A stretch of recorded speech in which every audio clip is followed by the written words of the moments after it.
We didn't start with Māori-inspired products, but with regard to the mandate behind the whole entire business when it comes to actually helping the community here and helping the wider whānau, it made so much sense to turn towards something that is so close to Māori and is vested and guarded and appreciated so much by Māori that we actually could look at that and commercialise it to an extent, making sure that the benefits always return back to the community.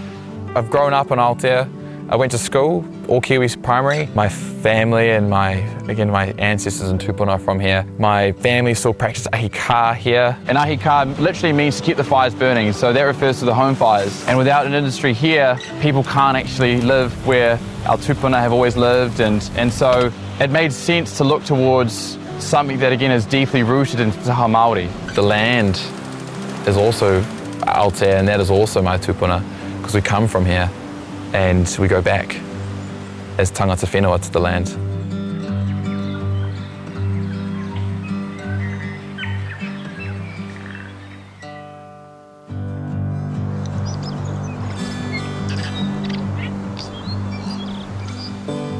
Tama's an interesting guy. He was very much attached to his grandfather and grandmother. His grandfather taught him about the ngāhere and what the bush could offer him, and his grandmother taught him the medicinal values of the bush. Tama was raised on the island, and part of the tikanga around that is sustainability. So that is like a big catchword. However, for us living at home, it was really important to live according to our tikanga. And part of that, of course, is when you're sick, you look to the bush for a remedy. You have to understand the ngāhere, that it will look after you, but you also have to look after the bush and the rongoa and the knowledge that goes with it.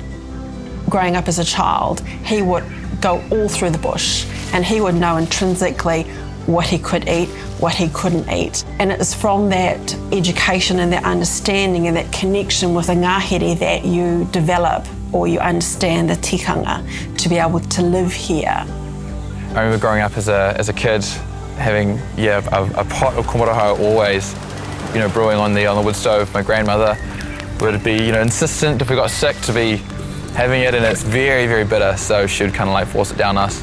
So if you extrapolate that out to the bigger picture in terms of what Tama's doing, he's doing exactly that. You see it in his product, how he believes in that sustainability tenet. The inspiration for the range comes from my upbringing.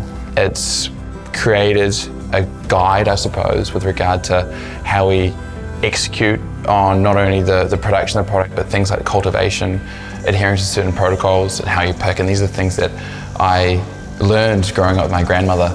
So that wisdom has been imparted in not only in the range of the products, but also in how we actually go about business. Kawakawa is an extremely common plant, particularly in the North Island. It's very well represented in Māori protocol. I do remember hearing the old people talking about coming back from a battle, this was generations ago, and building a fire, waiting for it to burn down, getting kawakawa, and then putting it through the embers so that the kawakawa would wilt. And then you could take the kawakawa and make it into a poultice, and then apply it to the skin or to the injured parts of the body. The kawakawa leaf, it actually contains a plant agent called myristicin. What myristicin does is it reduces nitric oxide in the skin. The consequence of that is it allows the body to heal faster because it reduces the swelling.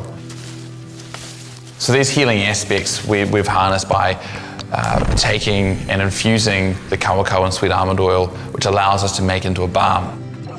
It has a whole range of purposes, from things like eczema and psoriasis, all the way down to bruising and kind of swollen joints.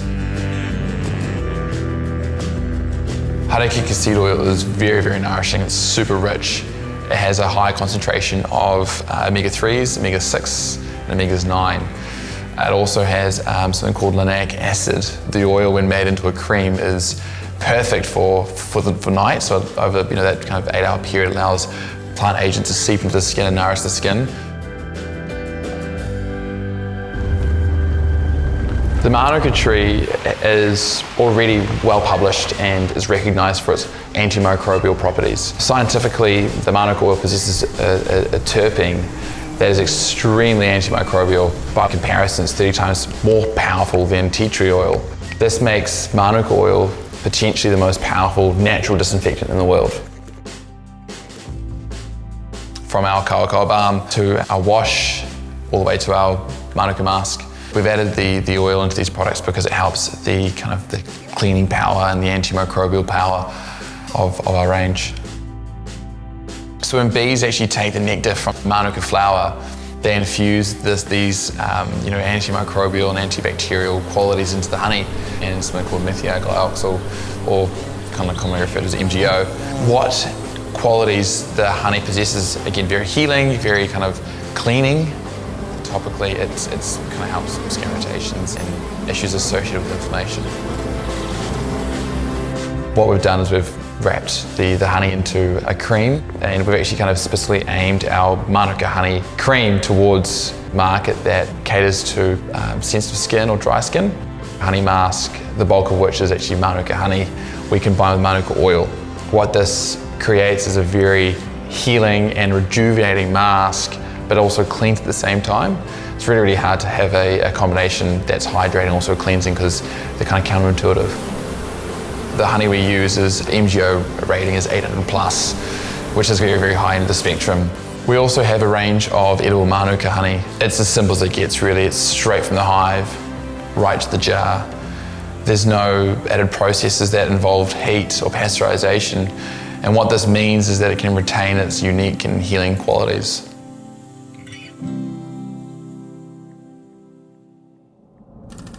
What's really exciting is, taking these traditional methods and remedial medicines, create beautiful products that are functional and therapeutic, and creating the efficacy and credibility behind, something that's been practiced for hundreds of years. And what makes it, truly exciting is that we're producing all the product here. We're producing in a way that embraces tradition and tikanga, but also sustainability and innovation. So what we're noticing is that when people buy our products, they aren't just buying, the functionality or the therapeutic aspects.